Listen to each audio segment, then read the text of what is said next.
Hello दोस्तों, स्वागत है आपका एजुकेशन ट्री कोचिंग में। केवीएस के एग्जाम के लिए हम तैयारी कर रहे हैं, स्पेशली फॉर पीआरटी। और उसमें जो आपका सेक्शन अभी चला हुआ है वो है आपका ईवीएस का। और ईवीएस में हम क्लास 3, क्लास 4 एनसीईआरटी के क्वेश्चन आंसर कंटेंट कंप्लीट कर चुके हैं, जो कि आपका प्योरली बेस्ड है एनसीईआरटी की बुक से ही, उससे बाहर नहीं लिया गया है और वेरी वेरी इंपॉर्टेंट है। तो उसको साथ में सुन लीजिएगा और साथ ही उसके नोट्स बना लीजिएगा। आज हम क्लास 6 की एनसीईआरटी लेके आए हैं आपके सामने। उसके बाद क्लास 6, 7 और 8 का। क्लास 6 से एक वीडियो आपकी आ चुकी है फूड के ऊपर, ठीक है। और फूड में आपका कौन कौन से फूड होते हैं, कार्बोहाइड्रेट, प्रोटीन, विटामिन, इन सब के ऊपर, इनसे उत्पन्न होने वाली बीमारियां, किससे हमें क्या मिलता है, ये सब आपका उसमें कवर अप हो चुका है। और इससे रिलेटेड क्वेश्चन आंसर्स की भी एक वीडियो में डाल चुकी हूँ। साथ में केवी टेलीग्राम चैनल का मैंने लिंक डाला हुआ है यूट्यूब पर ही, ठीक है। तो वहाँ से आप टेलीग्राम चैनल को ज्वाइन कर सकते हैं। वहाँ पर मैं टाइमली क्या है आपको पीडीएफ भी प्रोवाइड कराती रहती हूँ उसमें, ठीक है। तो क्लास 3, 4, 5 की आज आपकी एनसीईआरटी कंप्लीट हो जाएंगी।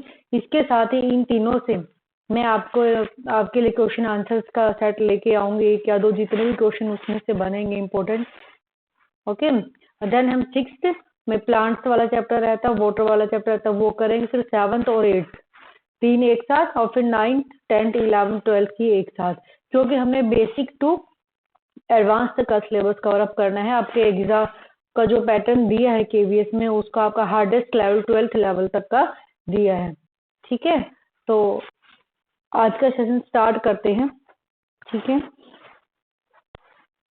तो प्लीज चैनल को लाइक कर दीजिएगा, शेयर कर दीजिएगा, सब्सक्राइब कर लीजिएगा, ठीक है। अपने वैल्यूएबल कमेंट डालिएगा कि आपको क्या चाहिए, कोई इम्प्रूवमेंट चाहिए, किसी भी की कोई भी आपको क्वेरी है तो आप पूछ सकते हो, ठीक है। उसका आपको रिप्लाई भी तुरंत ही दिया जाएगा, डोंट वरी अबाउट दैट।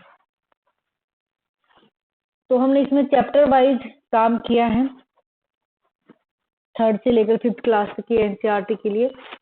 आज का इसमें जो चैप्टर है, कैसे पहचानना चींटी ने दोस्त को। तो इसमें ये कह रहे हैं कि चींटी ने अपने दोस्त को कैसे पहचान लिया, ठीक है। तो यहाँ सभी जानवरों के बारे में बताया गया कि कौन सा कैसे किसको पहचान लेता है, उनकी गंध के बारे में बताया गया है, स्मेल के बारे में बताया गया है, ठीक है। जैसे कि कहते हैं, जैसे हम सुनते हैं, हमारे पास सूंघने की, सुनने की पावर होती है, वैसे ही जानवरों के पास भी देखने, सुनने, चखने और सूंघने व महसूस करने की क्या है पावर होती है।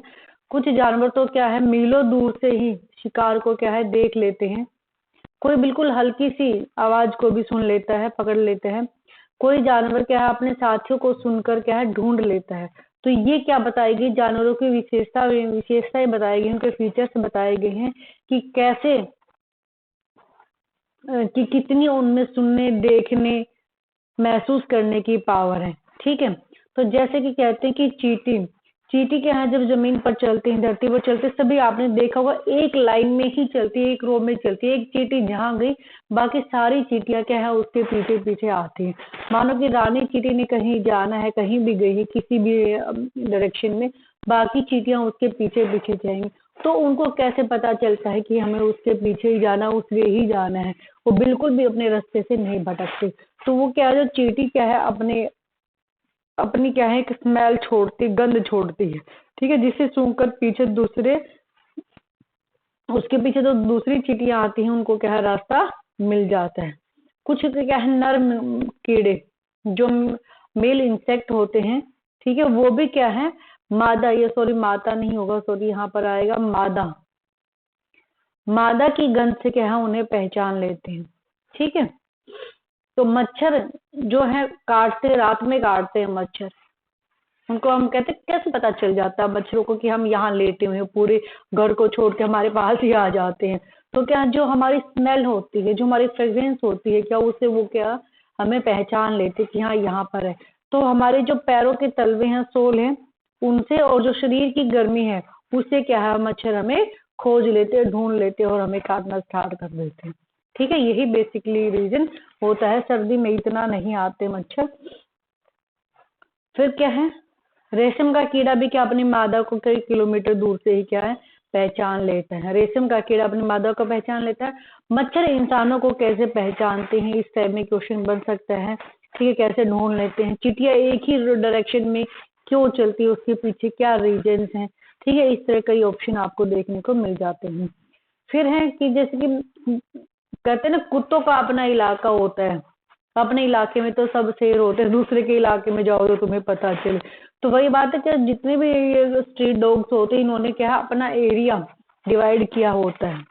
अगर कोई दूसरा कुत्ता उसके एरिया में आ गया, तो अगर कुत्ते ने वहां यूरिन पास किया है, तो उसकी गंध से ही क्या है वह जान लेता है कि यहाँ पर कोई नया कुत्ता है, दूसरी गली का कुत्ता है। ठीक है, तो ये क्या है डॉग्स की स्पेशलिटी है कि वो उनके यूरिन से ही क्या उनको पहचान लेते हैं कि हमारे एरिया में कोई बाहर का कुत्ता आया हो, और उसको भौंक भाग के क्या उसको वहां से भगा देते हैं। राइट। फिर अब पक्षियों की आंखों के बारे में हमने क्लास फोर्थ में भी हमने इसके बारे में पढ़ा था। देखा था कि सिर के दोनों तरफ उनकी आंखें होती, बट छोटी छोटी होती, नॉर्मल वो हमें दिखाई नहीं देती। इससे रिलेटेड आप क्लास फोर्थ में देखिएगा जो वीडियो है उसमें। ये एक ही समय में दो अलग अलग चीजों को देख सकते हैं। जब वे बिल्कुल सामने देखते हैं तब इनकी आंखें एक ही चीज पर होती हैं। पर क्या है, कई पक्षियों की कई पक्षियों की जो आंखों की पुतलियां हैं वो घूमती नहीं। पक्षियों की क्या है, आंखों की जो पुतलियां हैं वो घूमती, तो फटाफट क्या है अपनी गर्दन को हिलाते रहते बड़ी स्पीड से, तो वो उन्हीं से क्या है देखते हैं। ठीक है।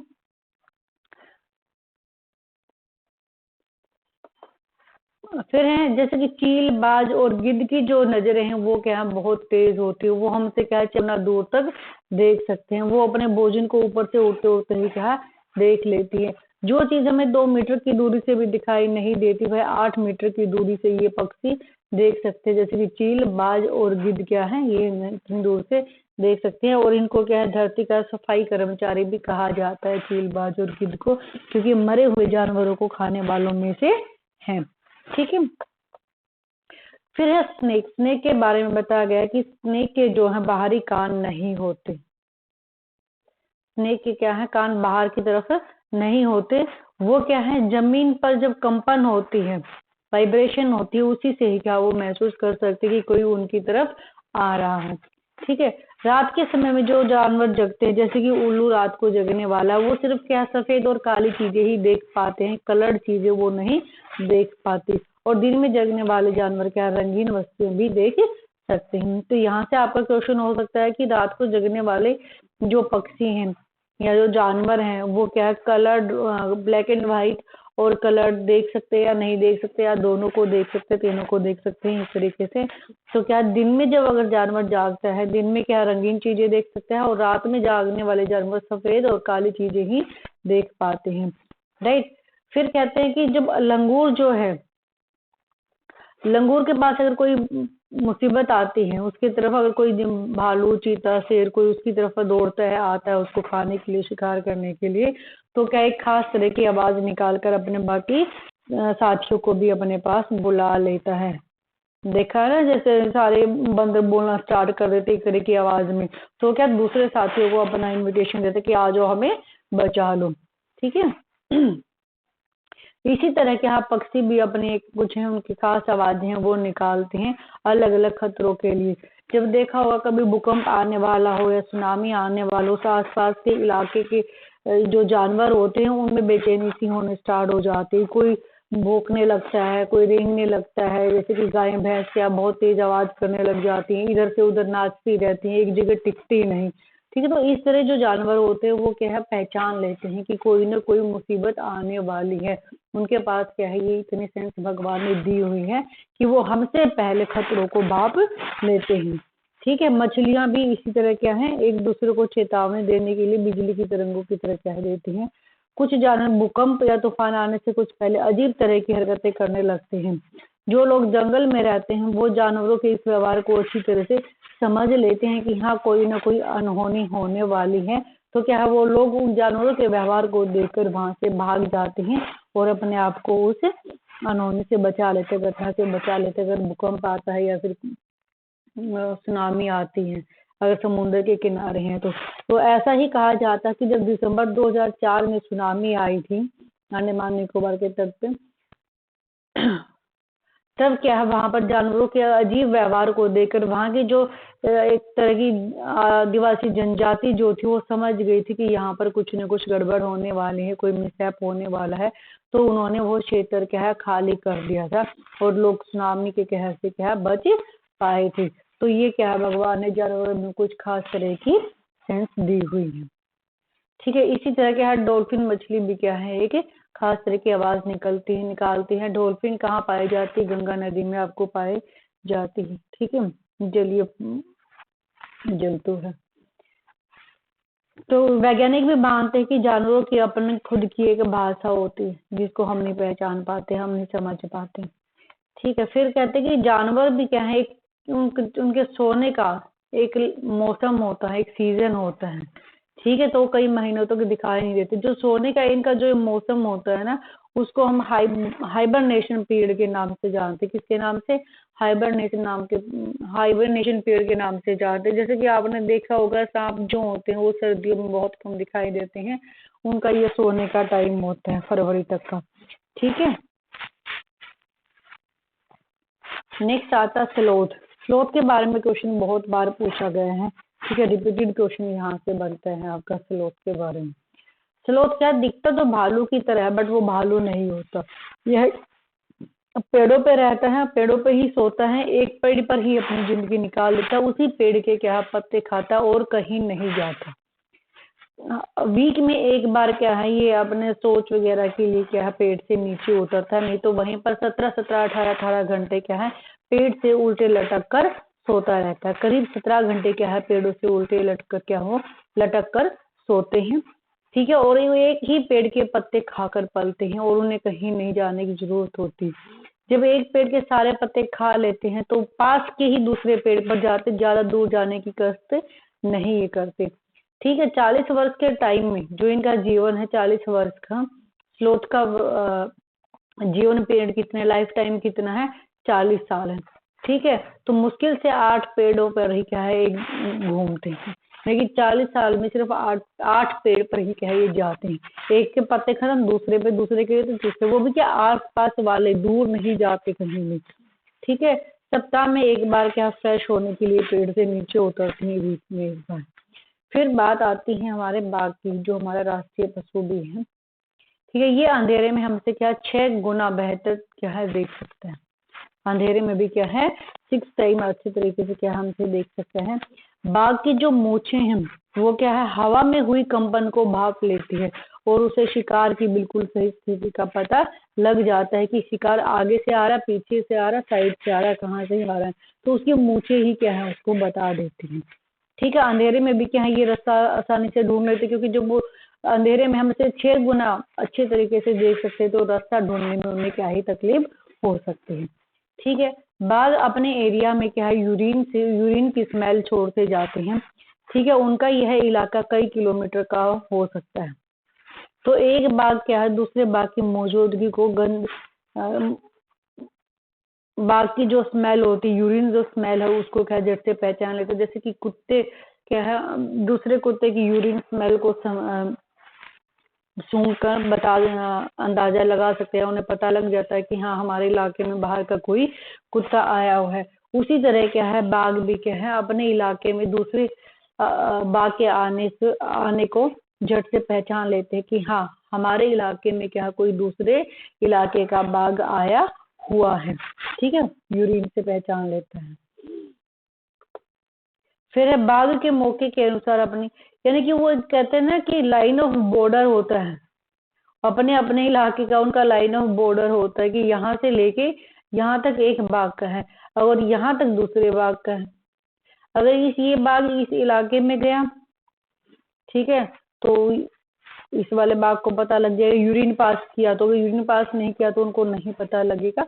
ठीक है, और ये वाला इसमें गया और यूरिन पास किया तो इसको पता लग जाएगा कि हाँ ये वाला इधर आया है। और दूसरी क्या है वो बॉर्डर बना देगा, बॉर्डर पे इन्होंने यूरिन पास किया है दोनों साइड से, तो उनको पता लग जाता है कि यहाँ से मेरा इलाका खत्म होगा और यहाँ से क्या है उसका इलाका शुरू हो गया है। इस तरह से होता है उनका। ठीक है, बात क्या है, मौके के अनुसार, अपॉर्चुनिटी के अनुसार क्या है अपनी आवाज को चेंज करता रहते हैं। गुस्से में उसकी अलग आवाज होती है, अगर बागिन को बुलाना तो अलग आवाज होती है, कराना गुर्राना क्या है उसकी अलग अलग तरह की आवाज होती है।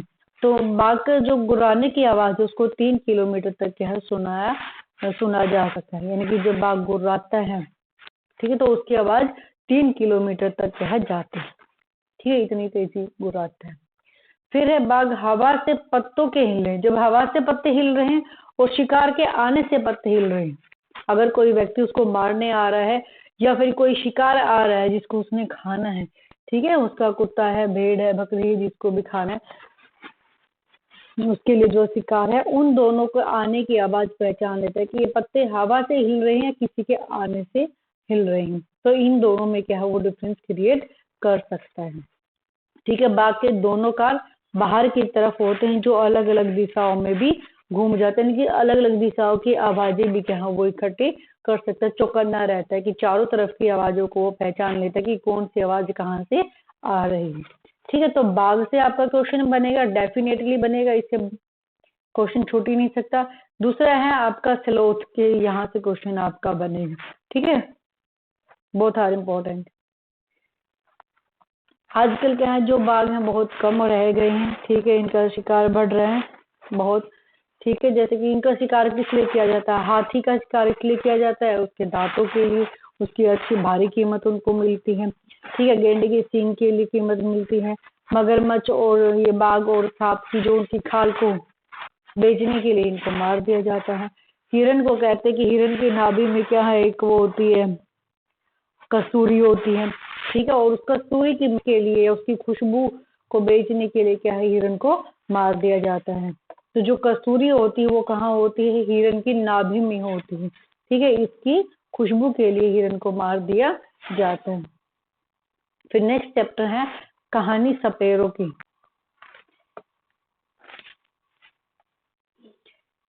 कालबेलिया कौन होते हैं, कालबेलिया वे लोग होते हैं जो सांपों को अपने धुनों पर नचाते हैं या सांपों को पालते हैं।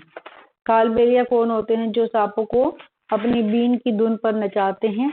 ठीक है, यानी कि जो सांप पालते हैं, सपेरों को ही कालबेलिया बोलते हैं। सांप ही क्या है इनकी पूंजी होती है। ठीक है, सांप क्या है अपनी आने वाली पीढ़ी को ही क्या है ये सांप को सौंपते, जैसे कि हमारे पिताजी हमारे लिए प्रॉपर्टी या कुछ ऐसी चीजें सौंप के जाते हैं। ठीक है, बट इनके कालबेलिया लोग क्या है सांपों को ही क्या अपनी नेक्स्ट पीढ़ी के लिए एक प्रॉपर्टी के रूप में, पूंजी के रूप में छोड़कर जाते हैं। सांपों को ही क्या है अपनी बेटियों की शादी में तोहफे उपहार के रूप में, दहेज के रूप में क्या है ये लोग देते हैं। यानी कि इनके लिए तो सब कुछ क्या है सांप ही है, इससे बाहर कुछ नहीं है। अच्छा, तो यहाँ से जो क्वेश्चन बनेगा वो क्या बनेगा आपका कि जो बीन में या इसके कौन कौन से ऐसे औजार यंत्र हैं जो सांपों को नचाने के लिए या उसको धुन पर नचाने के लिए यूज किए जाते हैं। तो वो है बीन, तुम्बा, खंजरी और ढोल। ये सब क्या वाद्य यंत्र है, क्या है ये वाद्य यंत्र है, बीन, तुम्बा, खंजरी, ढोल। ठीक है, जो बीन पार्टी में प्रयोग किए जाते हैं। अब इन तीनों में से बीन, तुम्बा, खंजरी, ये तीनों के तीनों किससे बने होते हैं, सूखी लौकी से बनाए जाते हैं। ढोल को छोड़कर बीन, तुम्बा और खंजरी को किससे बनाया जाता है, किसके बने होते हैं, ये सूखी लौकी के बने होते हैं। ठीक है, मेन क्वेश्चन नहीं है।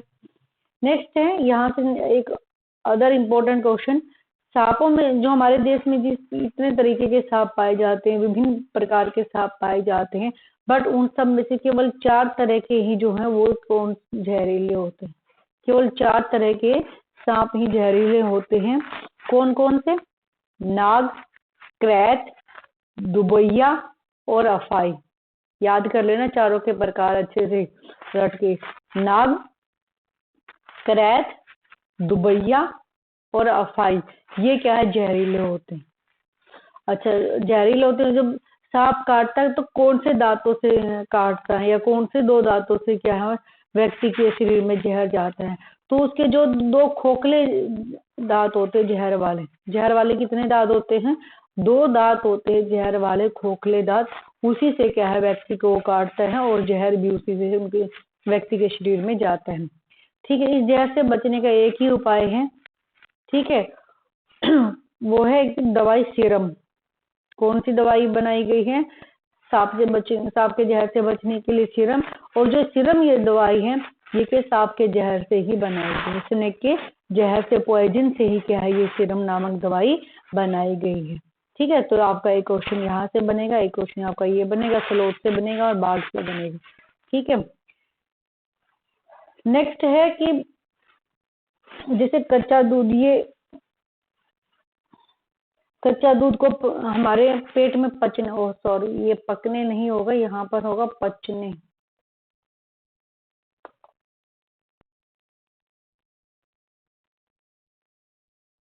पचने,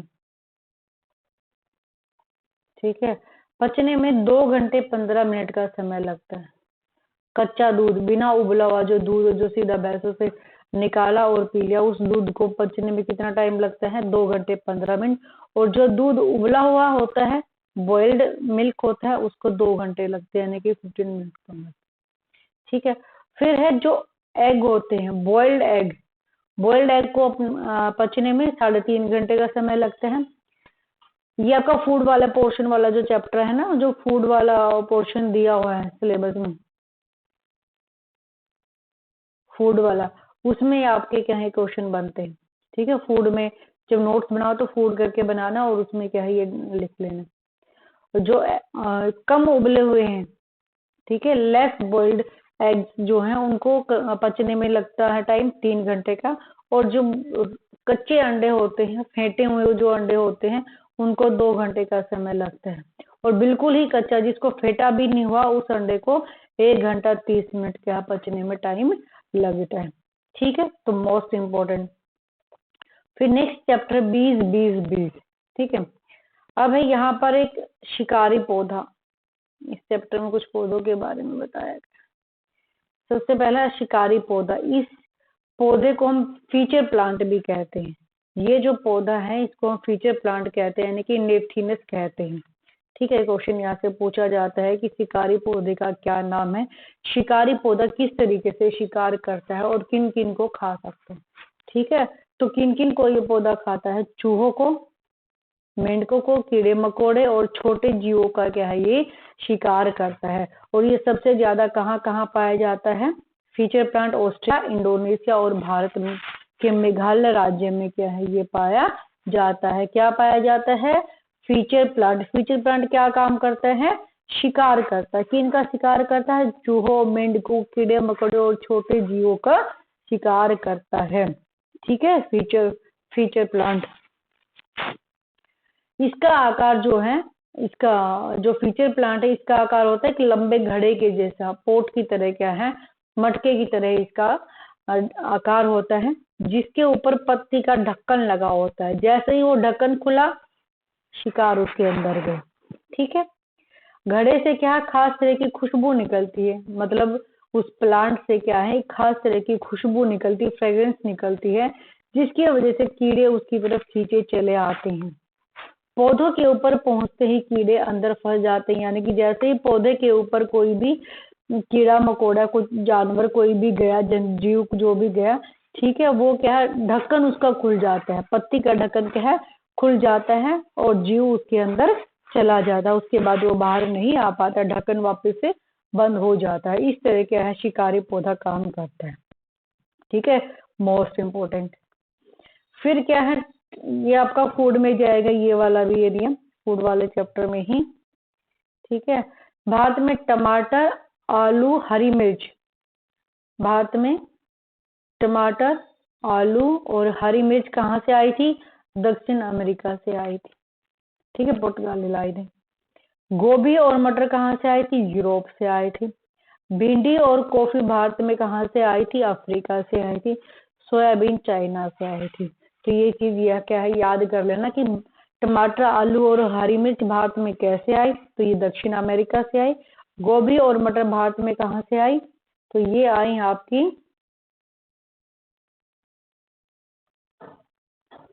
यूरोप से, और भिंडी और कॉफी अफ्रीका से। चाइना से क्या आया? सोयाबीन। चाइना से क्या आया था? सोयाबीन। सोयाबीन क्या है? सोयाबीन में सबसे ज्यादा प्रोटीन होता है, ठीक है। और कॉफी में क्या पाया जाता है? कैफीन। कॉफी में क्या पाया जाता है? कौन सा कंटेंट होता है? कैफीन होता है, ठीक है। हरी मिर्च जो है हमारे विटामिन ए के रूप में हमें हमारे यहाँ काम करती है, सॉरी विटामिन सी में, ठीक है। हरी मिर्च को, और ये टमाटर किसमें काम करता है? हरी मिर्च में होता है। आलू में कार्बोहाइड्रेट पाया जाता है, स्टार्च। मंड के रूप में स्टार्च के रूप में कार्बोहाइड्रेट पाया जाता है, ठीक है। नेक्स्ट है पानी का प्रयोग। यहाँ से क्वेश्चन पक्का बनेगा, में कोई डाउट ही नहीं है, ठीक है। आपका ये वाटर वाला जो पोर्शन है उसमें जाएगा। किसमें जाएगा?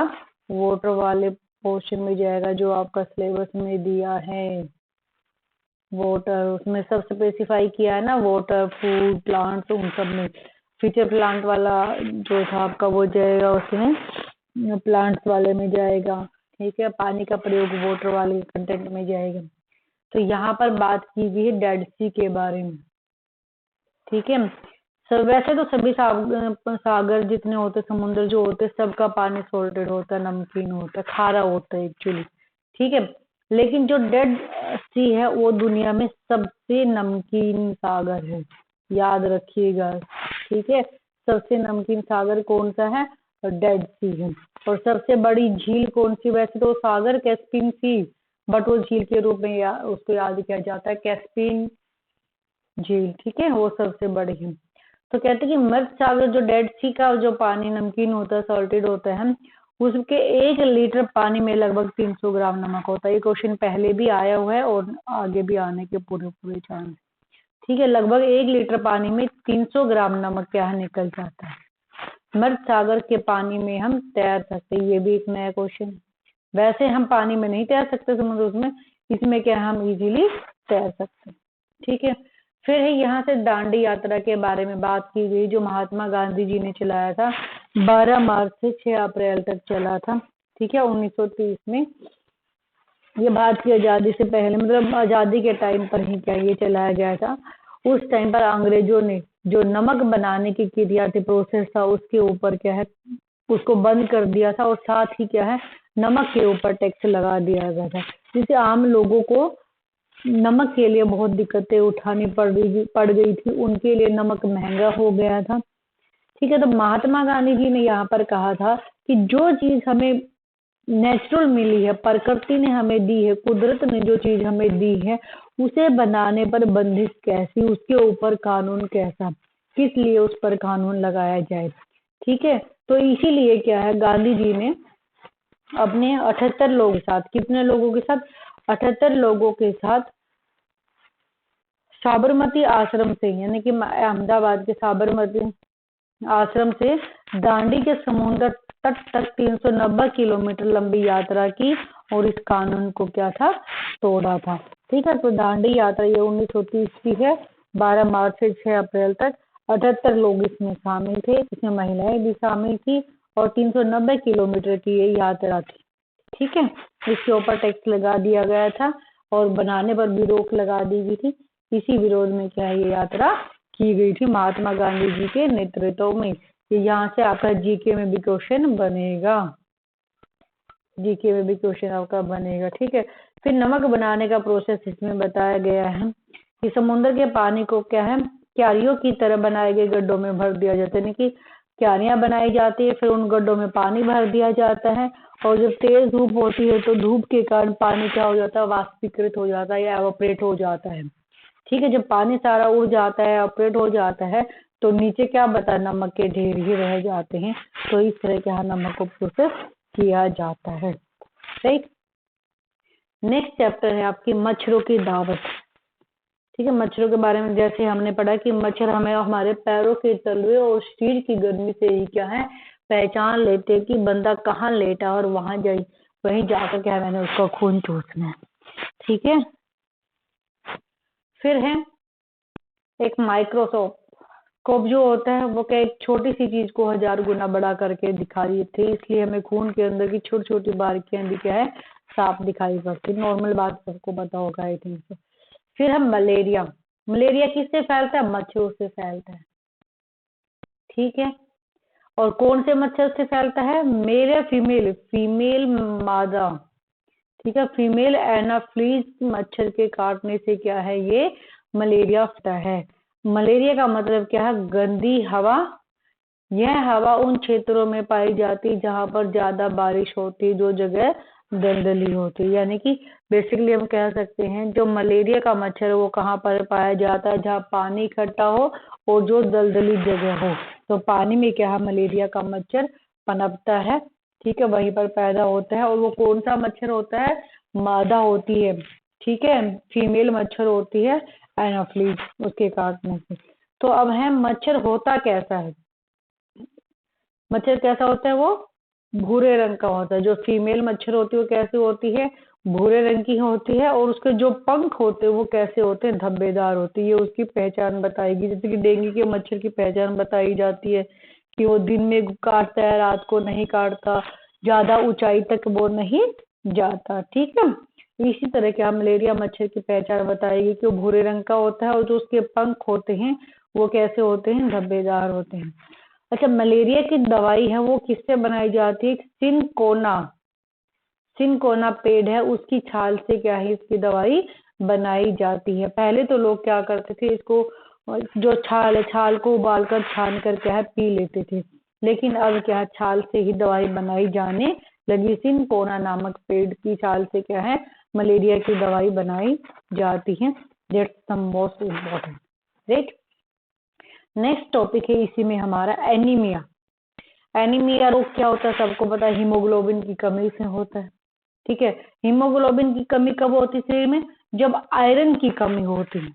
जो आयरन एलिमेंट्स होती है उनकी जब हमारे शरीर में कमी होती है तो हीमोग्लोबिन की कमी आ जाती है। ठीक है, और उसी से क्या है, आपको एनीमिया नामक रोग हो जाता है। ठीक है, ये जो रोग है ये बच्चियों में और फीमेल में क्या है, ज्यादा देखने को मिलता है। जब एनीमिया का जो रोग होता है उसकी क्या पहचान होती है? शरीर क्या है, कमजोर वो होता है। ठीक है, मतलब कमजोरी फील होती है, हर टाइम क्या थकान थकान फील होती रहती है। और जो चेहरा है, बॉडी है, वो क्या है, आपको येलोइश दिखाई देने लग जाता है। ठीक है, तो हीमोग्लोबिन या आयरन को बढ़ाने के लिए क्या क्या चीजें खाई जा सकती है, क्या क्या मेन सोर्स है? इसमें आपकी हरी पत्तेदार सब्जियां, गुड़, आंवला, हरी पत्तेदार सब्जियां क्या है आपको जरूर खानी चाहिए। गाजर खानी चाहिए, एप्पल खाना चाहिए, अनार खाना चाहिए। ठीक है, तो ये क्या है, आपके इस रोग को निमटने में आपको सहायता दे देंगे। ठीक है, इनमें क्या होता है, आयरन होता है, राइट। फिर है मच्छर। मच्छर कहाँ अंडे देते हैं? पानी में देते हैं। जो उनके अंडे होते हैं वो क्या होते हैं, पहले छोटे छोटे होते हैं, लार्वे, कीड़े से होते हैं लार्वा, उनको हम क्या बोलते हैं? लार्वा बोलते हैं। ठीक है, मच्छरों का पहले लार्वा होता है, फिर उनसे अंडे बनते हैं। मक्खियां जो खाने पर भिन भिनाती रहती, घर में नहीं आने देते, उनको भगाते रहते हैं, खाने को ढक के रखते हैं। क्यों रखते हैं? क्योंकि उनसे पेट की बीमारी होती है, वो पेट खराब कर देती है, डायरिया टाइप क्या आपको बीमारी हो जाती है। अगर मक्खियां भोजन में बैठती हैं, भिन भिनाती हैं, मक्खी से पड़ा हुआ भोजन खा लिया, पी लिया हमने, ठीक है, तो उससे हमारा पेट खराब हो सकता है। ठीक है, अब ये कह रहे कि मलेरिया की जो दवाई थी किसने ढूंढी थी? मलेरिया की दवाई आज से 100 साल पहले रोनाल्ड रोस नामक वैज्ञानिक ने ढूंढी थी, खोजी थी। ठीक है, उन्होंने ही पता लगाया था कि जो मलेरिया जो हो किससे फैलता है?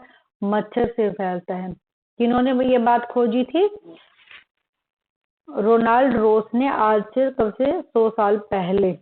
ठीक है, उन्होंने ये बात ढूंढी थी कि मच्छर से क्या है, फैलता है, मलेरिया फैलता है। कौन से मच्छर से फैलता है? मादा मच्छर से। मादा मच्छर का क्या नाम है?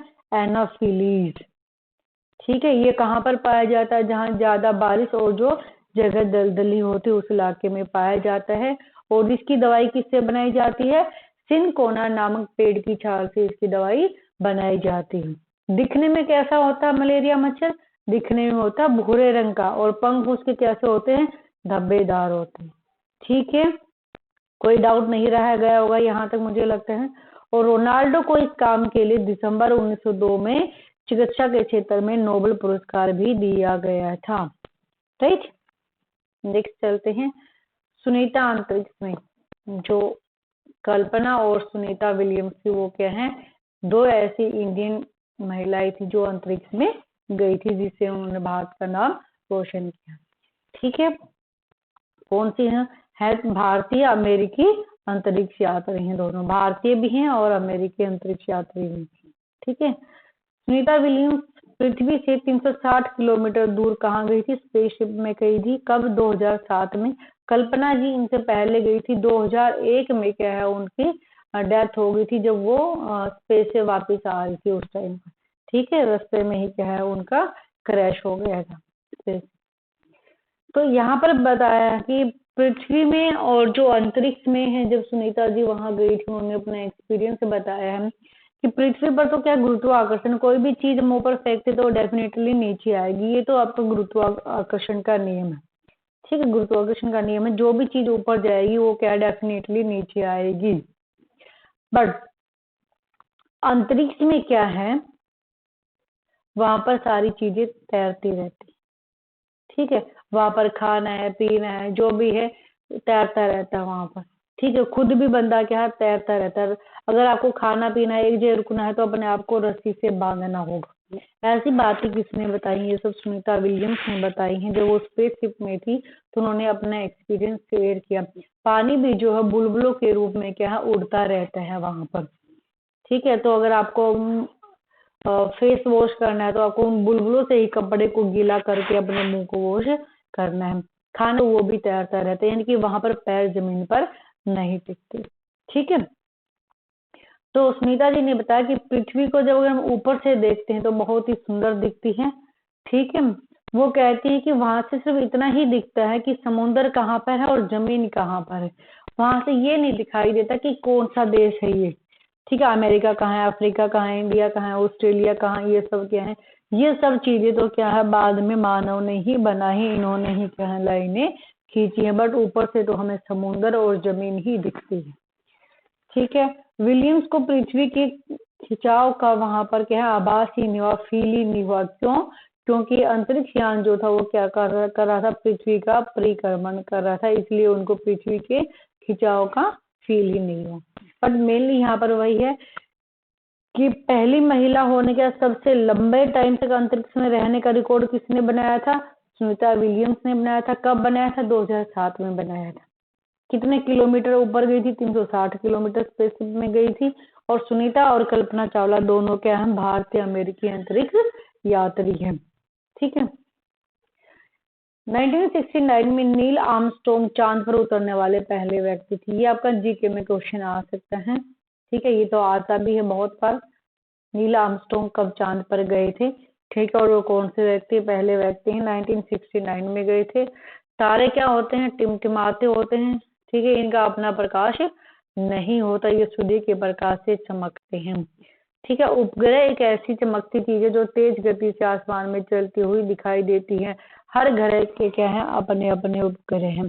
जैसे पृथ्वी ग्रह का क्या है? चांद उपग्रह।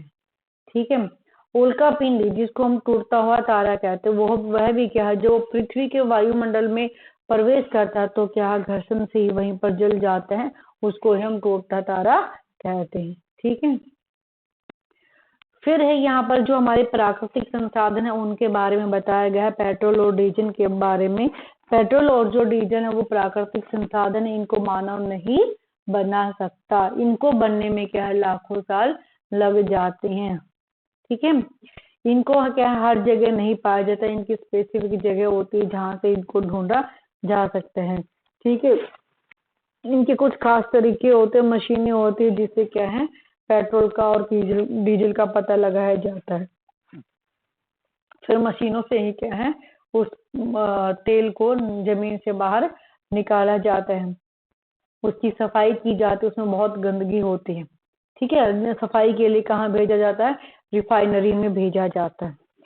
तो जो तेल का रंग होता है वो कैसा होता है? गाढ़ा होता है और बदबूदार उसकी क्या होती है? स्मेल होती है। ठीक है, जब तेल को निकाला जाता है तो वो गाढ़े रंग का और बदबूदार होता है। इसमें बहुत तरह की गंदगी क्या है जो मिली होती है, उसको साफ करने के लिए रिफाइनरी भेजा जाता है। जैसे पानीपत रिफाइनरी, रिफाइनरी है ना, अलग अलग जगह रिफाइनरीज हैं।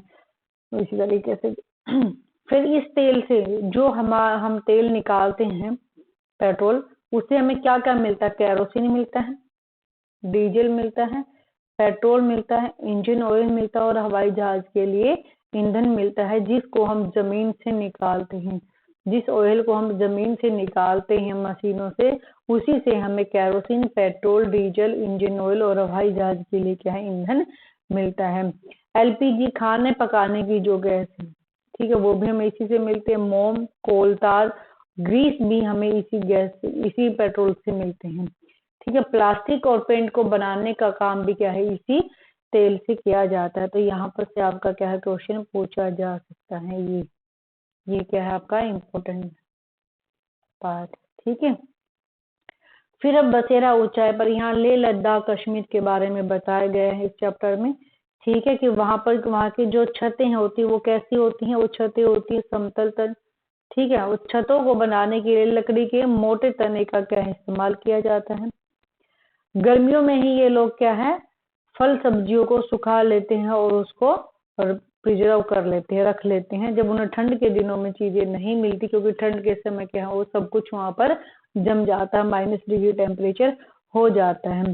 ठीक है, तो वहां पर उनको साग सब्जी उस टाइम पर नहीं मिलती, तो गर्मियों में ही क्या है? सब्जियों को, फलों को सुखा कर रख लेते हैं, ताकि गर्मी में, सर्दी में उसको यूज किया जा सके। ठीक है, तो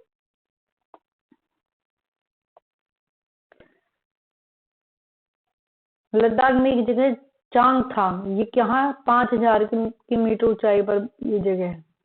ठीक है, यहाँ पर क्या है? जैसे जैसे हम ऊपर जाते हैं, सांस लेना हमारे लिए मुश्किल होता है। बेसिकली ऊंचाई इसलिए बताई गई है, जैसे जैसे हम ऊपर जाते हैं, ऑक्सीजन का जो लेवल है, ऑक्सीजन का लेवल कम होता जाता है, हमारी सांस खींचने लग जाती है, फेस रेड हो जाता है, हमें कमजोरी महसूस होती है। ठीक है, तो इस तरीके के क्या है? लक्षण आपको देखने को मिलते हैं। वहाँ का जो टेम्परेचर वो 0 डिग्री सेंटीग्रेड से भी बहुत कम हो जाता है, और जो हवा की स्पीड है वो 70 किलोमीटर प्रति घंटे की रफ्तार से बहती है। कहाँ पर? 5000 मीटर की ऊंचाई की ये बात की गई। ठीक है, तो लद्दाख की एक जनजाति है, एक जनजाति जाति है, वो चांगपा। इस जनजाति में केवल 5000 ही लोग हैं। कितने जो लोग हैं? 5000 लोग हैं।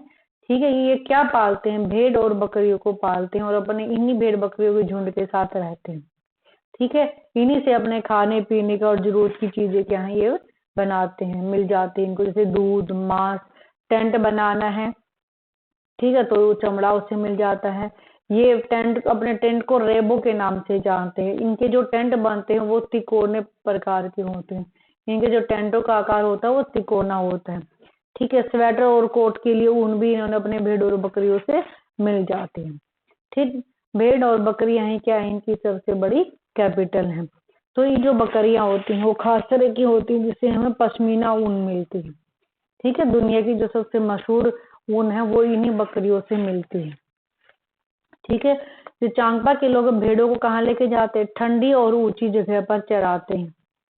ठीक है, ताकि बकरियों के बाल ज्यादा और नरम रहें।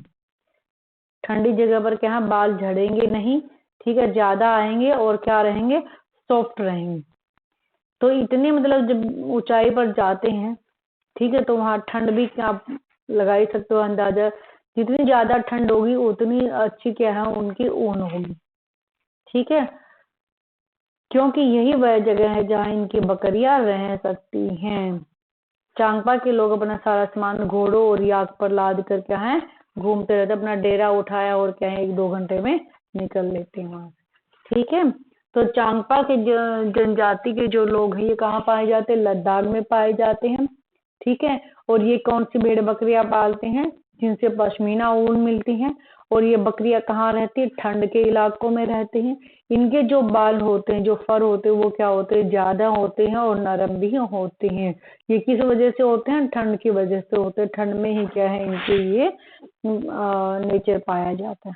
ठीक है, तो जो चांगपा के लोग हैं टेंटों में रहते हैं। टेंटों को किस नाम से जानते हैं? रेबो के नाम से। और जो इनके टेंट का आकार होता है वो कैसा होता है? वो होता है तिकोना। ठीक है, तो याक के बालों से क्या है? ये उन टेंटों का निर्माण करते, पट्टियां बनाते, उनमें से लेते हैं, जोड़ लेते हैं। और तो ये क्या जो उनके टेंट होते हैं वो मजबूत और क्या है गर्म होते हैं, जिनसे वो पट्टियां जो पट्टियां बनाई गई हैं वो गर्म भी होती है और मजबूत भी होती हैं, जो बर्फीली तेज हवा से उनको बचाती है। ठीक है। पहाड़ों पर जैसे जैसे हम ऊपर जाएंगे ऑक्सीजन की मात्रा क्या है कम हो जाती है। जितनी ज्यादा ऊंचाई पर हम जाते हैं, जो लोग माउंटेन ट्रैकिंग करते हैं वो लोग सिलेंडर भी अपने साथ लेके जाते हैं, ऑक्सीजन सिलेंडर भी लेकर जाते हैं। ठीक है। अब इन्होंने पश्मीना शॉल की यहाँ पर एक विशेषता बताई है कि जो एक पश्मीना शॉल है उस शॉल में कितने स्वेटरों के बराबर गर्मी होती है, 6 स्वेटरों के बराबर गर्मी होती है। ये जो शॉल होती है बहुत पतली सी होती है, बट ये क्या है बहुत गर्म होती है। ठीक है। वे बकरियां जिनसे पश्मीना मिलता है वो लगभग 5000 मीटर की ऊंचाई पर पाए जाते हैं। यहाँ सर्दियों में जो तापमान है वो 0 डिग्री सेंटीग्रेड से भी बहुत कम होता है। ठीक है। इतनी सर्दी से बचने के लिए बकरियों के शरीर में बहुत ही बारीक व नरम बाल उग आते और गर्मियों में झड़ जाते हैं। ठीक है। इसलिए ये कहाँ पर रहते हैं, ऊंचाई वाले इलाकों में रहते हैं, सर्दियों में ऊपर रहते हैं, यानी कि ठंड के इलाके में रहते हैं। जहाँ ज्यादा ठंड होती है इनके बाल इनके शरीर पर बने रहे, उनकी वजह से ही क्या उनको गर्मी मिलती है। इनके बाल बहुत पतले होते हैं। कहा जाता है कि इनके बाल इतने पतले होते हैं कि हमारे सिर के जो 6 बाल उनको मिलाकर के उनका एक बाल बनता है। इसलिए जो पश्मीना शॉल है उसको मशीनों से नहीं बनाया जाता, हाथों से ही क्या है बुनकर इनको बनाते हैं। इसीलिए इनकी कॉस्ट भी क्या है इतनी ज्यादा होती है। पश्मीना शॉल बहुत महंगी होती है। एक पश्मीना शॉल को बनाने में लगभग एक बुनकर का वीवर का जो कितना है टाइम लग जाता है वो 250 घंटे लग जाता है। ये क्वेश्चन पहले पूछा हुआ है। ठीक है कि एक पश्मीना शॉल को तैयार करने में लगभग कितना टाइम लग जाता है, 250 आवर्स लग जाते हैं। ठीक है। क्या पश्मीना शॉलों को मशीनों से बनाया जा सकता है? नहीं बनाया जा सकता। क्यों नहीं बनाया जा सकता? क्योंकि जो बकरी के जो बाल होते हैं वो बहुत पतले होते हैं, जो रेशे होते हैं वो बहुत पतले होते हैं, इसलिए उनकी क्या हाथों से ही बुनाई संभव है। ठीक है। This is the most important topic. ठीक है। फिर यहाँ पर है शेल्टर के बारे में बताएगा कि वहां के लोग कैसे रहते हैं। तो जो आपका टॉपिक शेल्टर दिया गया है कंटेंट में, सिलेबस में जो आपका टॉपिक दिया है शेल्टर ना, शेल्टर, उसमें क्या है ये आपका आएगा घरों के बारे में। तो है लेखा। लेखा एक ऐसी जगह जहां पर भेड़ों और बकरियों को रखा जाता है। लेखा की जो दीवारें हैं वो किससे बनाई जाती है? पत्थरों से बनाई जाती है। फिर है श्रीनगर में जो लोग हैं वो किस में रहना पसंद करते हैं? श्रीनगर के जो लोग हैं वो हाउस बोट में रहना पसंद करते हैं। टूरिस्ट भी जो जाते हैं वो भी हाउस बोट में रहना पसंद करते हैं। जो हाउस बोट कितने लंबे तक होती है? 80 फुट तक की होती है। ठीक है। उनकी बीच से जो चौड़ाई होती है वो होती है चौड़ाई 8 से 9 फुट तक हाउस बोट की चौड़ाई होती है, और लंबाई कितनी होती है? 80 फुट तक होती है। कहाँ पर पाए जाते हैं हाउस बोट? श्रीनगर में पाए जाते हैं। ठीक है। फिर है हाउस बोट के अंदर क्या है एक अलग तरीके का डिजाइन बना होता है, एक सुंदर नक्काशी बनी होती है। उस डिजाइन को खत्म बंद कहा जाता है। उस डिजाइन को क्या कहा जाता है? खत्म बंद कहा जाता है। कौन सी किसको कहा जाता है खत्म बंद? जो हाउस बोट और जो वहां के बड़े बड़े घर हैं उनकी घरों की छत पर एक तरीके का डिजाइन किया जाता है, नक्काशी की जाती है, जिसको खत्म बंद कहा जाता है। जो जिग्सा पजल जैसा शो दिखता है, जिग्सा पजल जैसा दिखता है। क्या दिखता है? खत्म बंद। खत्म बंद क्या है? बड़े घरों और हाउस बोट की लकड़ी पर क्या है एक डिजाइन बना होता है, उनकी छतों पर क्या है एक डिजाइन बना होता है, उसको हम खत्म बंद कहते हैं। फिर है श्रीनगर में और रहने की जगह एक डोंगा। क्या है? श्रीनगर बहुत से परिवार कहाँ रहते हैं? डोंगा में रहते हैं। डल झील और झेलम नदी में इस तरह के डोंगे आपको देखे जा सकते हैं। मकानों की तरह ही क्या है डोंगे में भी अलग अलग कमरे होते हैं। तो ये 2 तरह के शेल्टर कहाँ पर पाए जाते हैं? श्रीनगर में पाए जाते हैं, हाउस बोट के और डोंगा का। इनका एरिया बताया गया है, उनकी विशेषताएं बताई गई हैं। तो ये आपका इम्पोर्टेंट पार्ट है। ठीक है। अब आगे कश्मीर में, कश्मीर के बारे में बताया कि जो कश्मीर के गांव होते हैं ना, गांव के घर जो होते हैं वो पत्थरों को काट कर एक के ऊपर एक रख कर क्या घर बनाए जाते हैं कश्मीर में। ठीक है। जो पत्थरों की पोताई है वो बाहर से मिट्टी से की जाती है। ठीक है। लकड़ी का उसमें इस्तेमाल किया जाता है अंदर से घरों को बनाने में। और इन घरों की छत कैसी होती है? ढलवा होती, ताकि बर्फ उनके ऊपर टिकी ना रहे, साथ ही साथ में नीचे फिसलती रहे।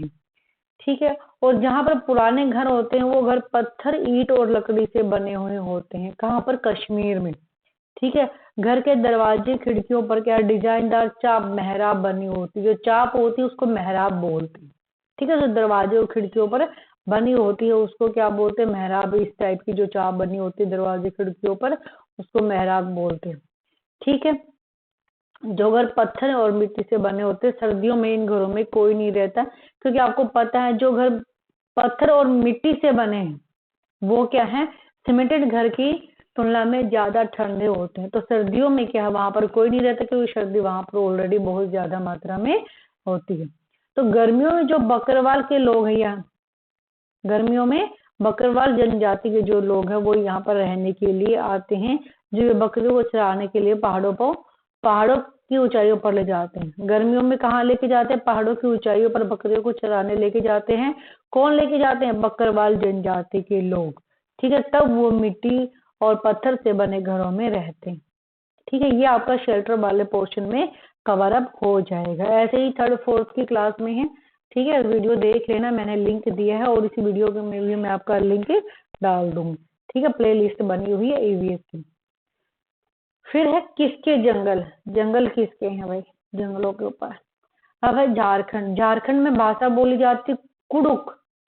कौन सी भाषा बोली जाती है? कुड़ुक। और उस भाषा में जंगल को क्या कहा जाता है? तोरंग, तोरांग। ठीक है। तोरांग। जंगल अधिकार कानून कब बनाया गया? 2007 में आ गया। इस कानून में कहा गया है कि जो लोग कम से कम 25 सालों से जंगलों में रह रहे हैं उनका वास वहां पर है, तो उनका उस जंगल पर क्या है? अधिकार है। वहां पर वो फसल भी उगा सकते हैं, रह भी सकते हैं। कम से कम कितने साल वहां रहे हो? 25 साल वहां पर रहे हो। किसके अकॉर्डिंग? जंगल अधिकार कानून 2007 के अकॉर्डिंग। ठीक है। उनको जंगलों से हटाया नहीं जा सकता। तो जंगल को बचाने का काम जो उनकी ग्राम सभा है वही काम करेगी। यानी कि जंगल को बचाए रखने का दायित्व, रिस्पॉन्सिबिलिटी भी किसके ऊपर डाल दी गई है? जो वहां की ग्राम सभा है उसके ऊपर डाल दी गई है। ठीक है। जो लोग 25 सालों से जंगल में रह रहे हैं। फिर हम मिजोरम में। मिजोरम में लगभग कितने चौथाई लोग जंगलों से जुड़े? 3/4 लोग क्या है? जंगलों से जुड़े हुए हैं। मिजोरम में और उत्तर पूर्वी यानी कि नॉर्थ ईस्ट में किस टाइप की खेती की जाती है? किस टाइप की एग्रीकल्चर की जाती है? तो वहां पर झूम खेती की जाती है। झूम खेती क्या होती है? झूम खेती में क्या होता है? एक फसल काटने के बाद उस जमीन को क्या है? खाली छोड़ दिया जाता है। एक फसल वहां से काटी, उसके बाद उस जमीन को कुछ सालों तक छोड़ दिया जाता है, उस पर खेती नहीं की जाती। इस जगह पर जो बांस, जंगल, झाड़ झूड़ जो भी उसमें उग जाता है उनको उखाड़ा नहीं जाता, काट दिया जाता। काट कर वहीं पर जला कर छोड़ दिया जाता है, ताकि जो जली हुई राख है वो उस मिट्टी में मिल जाए और उससे क्या है? मिट्टी उपजाऊ बनती है। फिर कुछ सालों बाद वहां पर क्या है? खेती की जाती है। दूसरी जगह जहां पर खेती की जाते थे उस जमीन को छोड़कर आ जाते, सेम प्रोसेस वहां पर अपनाया जाता है। ठीक है। जैसे कि यहाँ पर पहले खेती की, ये एरिया था, एक फसल यहाँ से ली, फिर यहाँ पर झाड़ फूक आए। ठीक है। झाड़ियां, पेड़, पौधे, खरपतवार जो भी यहाँ पर उगा उस सबको जला दिया जाता है। ठीक है। उखाड़ कर साफ करके बाहर नहीं फेंका जाता, वहीं पर डाल दिया जाता है और जला दिया जाता है, जैसे कि पराली को जलाया जाता है। ठीक है। तो उसके जो अवशेष होते हैं वो क्या है? उसी मिट्टी में मिल जाते हैं और उन अवशेषों से जो भूमि है वो क्या है? फर्टाइल होती, उपजाऊ होती। ठीक है। फिर कुछ सालों बाद क्या है? इस जगह पर खेती की जाएगी और इस जगह को छोड़ दिया जाएगा, सेम प्रोसेस इस जगह पर किया जाएगा। राइट। इसी को क्या है? झूम खेती हम कहते हैं। ये बेसिकली कहाँ पर होती है? नॉर्थ ईस्ट पार्ट में होती है। कहाँ पर? इंडिया के नॉर्थ ईस्ट पार्ट में यह खेती की जाती है।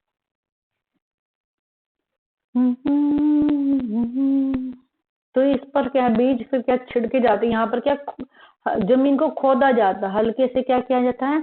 खुदाई जाती है, उसको जोता नहीं जाता, उस जमीन को जोता नहीं जाता, उसकी क्या खुदाई की जाती है। फिर उसके ऊपर बीज छिड़क दिए जाते हैं। अलग अलग तरह के बीज बोए जा सकते हैं, जैसे मकई, सब्जी, मिर्च, चावल आदि के क्या है एक साथ वहां पर भी खेती की जा सकती है। फिर कहते हैं कि जो खरपतवार होती है, फसल में जो खरपतवार होती है उसको भी काट कर वहीं गिरा दिया जाता है, ताकि वह क्या उस मिट्टी में मिल जाए और जो मिट्टी है वो उपजाऊ बन जाए। ठीक है। यहाँ की मिजोरम की जो मुख्य फसल है वो कौन सी? चावल है।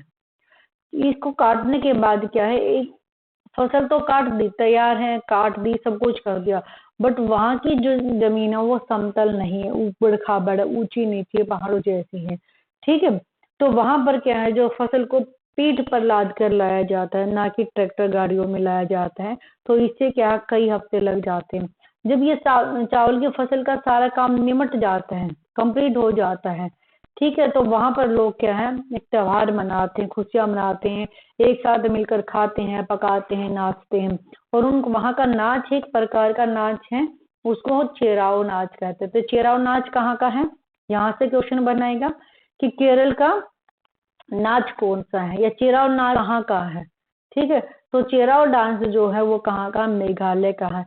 ये कब परफॉर्म किया जाता है? जब वहां की फसल, चावल की फसल को काट लिया जाता है, तब चेराओ डांस का क्या परफॉर्म किया जाता है। इस डांस में किस तरीके से इस डांस को किया जाता है? तो इसमें क्या, जमीन पर बांस के डंडे लेकर दो दो लोगों की जोड़ियां क्या आमने सामने बैठती हैं। किसके डंडे लेते हैं? बांस के डंडे लेते हैं, और दो दो के पैर में लोग क्या है आमने सामने बैठ जाते हैं। फिर क्या करते हैं, ढोल की ताल पर डंडियों को जमीन पर पीटते हैं, डंडियों के बीच एक कतार में खड़े होकर डंडियों के अंदर और बाहर कूदते और ताल पर नाचते हैं। ठीक है। ये इस तरीके से क्या है, ये चेराओ डांस को परफॉर्म किया जाता है। चेराओ डांस मेघालय का है, और मेघालय में कब ये नृत्य किया जाता है? जब चावल की फसल को काटा जाता है। ठीक है। झूम खेती और मेघालय का डांस, और डांस कब किया जाता है, और वहां की जो स्टेपल फूड है वो कौन सा है? चावल। ठीक है, यहाँ तक समझ आ गया है। ठीक है। फिर है पूरन पोली। पूरन पोली क्या है? मीठी रोटियां हैं। ये पूरन पोली रोटियां किससे बनी है? ये गुड़ और आटे से बनाई गई। किससे बनाई गई हैं? गुड़ और आटे से बनाई जाती है पूरन पोली। कहाँ पर? मेघालय में। ठीक है, समझ आई यहाँ तक? ये आपका फूड वाले पार्ट में जाएगा। फिर है वहां पर एक मुकद्दाम होते हैं। मुकद्दाम कौन होते हैं?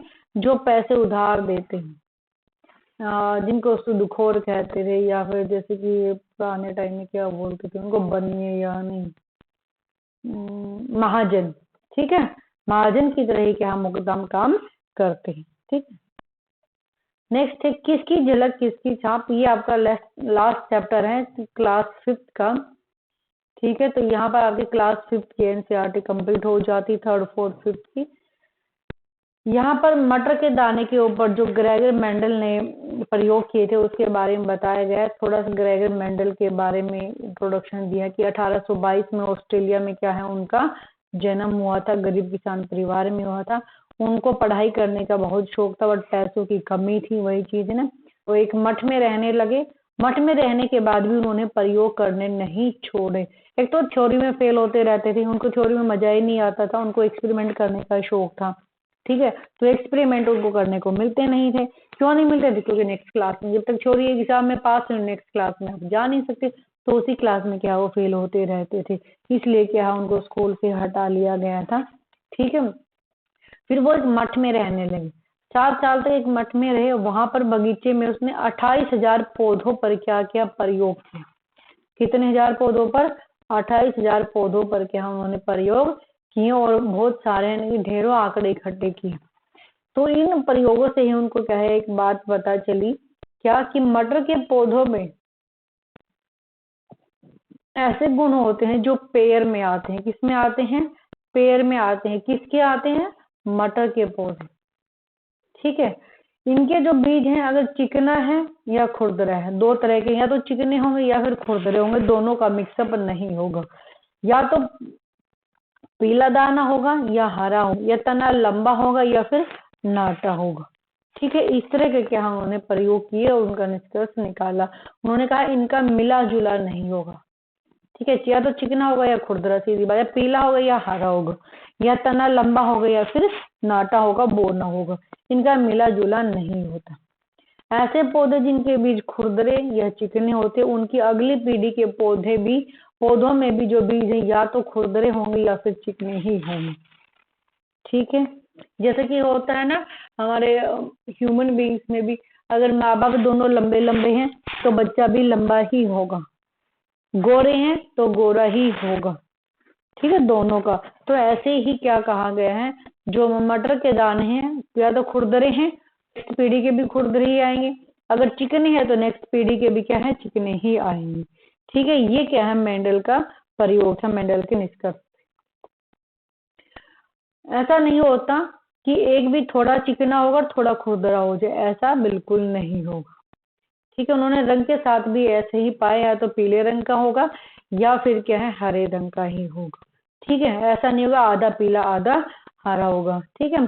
अगली पीढ़ी के बीज हरे और पीले रंग के बीजों के मिश्रण से नहीं बने होंगे। जो बात उन्होंने यहाँ कहा था कि थोड़ा खुरदरा और थोड़ा थोड़ा चिकना होगा, ऐसा नहीं होगा, ठीक है। तो ये था आपका मेंडल, ग्रेगर मेंडल का। इसके बारे में क्वेश्चन पूछा जाता है, सीटेट में भी पूछा जाता है और जीके में भी पूछा जाता है, ईवीएस का एक इम्पोर्टेंट पार्ट है। तो आज आपकी class 3rd, 4th and 5th की एनसीईआरटी कंप्लीट हो चुकी है, ठीक है। इससे रिलेटेड क्वेश्चन आंसर जितने भी बनेंगे 30 या 50 वो मैं लेके आऊंगी। 3rd एंड 4th की वीडियो आपकी ईवीएस की प्लेलिस्ट में पहले से डली हुई है, इसका लिंक भी मैं इसके साथ जोड़ दूंगी, तो सबको अच्छे से देखिएगा, सबके यहाँ नोट्स बना लीजिएगा। हर एनसीईआरटी क्या है, एक दूसरे से जुड़ी हुई, ये नहीं आपने क्लास 5th की पढ़ 3rd 4th की छोड़, ठीक है। हमने इजीएस्ट टू हार्डेस्ट क्वेश्चन करने, हमने कोई भी क्वेश्चन नहीं छोड़ना है, पॉइंट भी नहीं कटवाना है हमें अपना, ठीक है ना। All the best, please do like and share and subscribe my channel, ठीक है। इसी से मेरे को क्या मोटिवेशन मिलता है। नेक्स्ट वीडियो में हम आप क्लास 6 का आपके लिए कंटेंट लेके आएंगे, ठीक है। तब तक पढ़िएगा, ठीक है। Thanks for watching, please do like and subscribe, okay, bye bye.